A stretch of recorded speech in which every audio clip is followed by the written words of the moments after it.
রিয়া, আমি তোমাকে অনেক ভালোবাসি। আমিও তোমাকে অনেক ভালোবাসি, কিন্তু আমাদের পরিবারের লোক আমাদের এক হতে দিবে না। যদি তুমি আমার আমি তোমার না হই, তাহলে কারোরই হবো না। আরে বেবি কোথায়? আরে কাকে খুঁজতেছো? আরে যমরাজ, আমার জানুকে। ও আমার সাথে মরেছিল, তাহলে ও কোথায়? ও এখনো বেঁচে আছে। ও সাঁতার কেটে পালিয়ে গেছে। কি? ও আমাকে ধোঁকা দিয়েছে। আমি এর বদলা অবশ্যই নিব।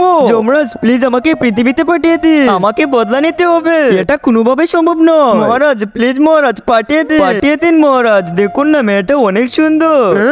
আরে চিত্রগুপ্ত, আচ্ছা ঠিক আছে, আমি তোমাকে পাঠিয়ে দিচ্ছি। কিন্তু হে, তোমার কাছে শুধু 24 ঘন্টাই আছে।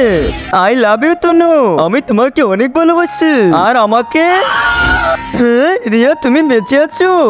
কিন্তু তুমি বাঁচলে কিভাবে? যেভাবে তুমি বেঁচেছিলে। রিয়া রিয়া, আমাকে মাফ করে দাও রিয়া। আচ্ছা ঠিক আছে, মাফ করে দিলাম। মাফ করে দিয়েছো?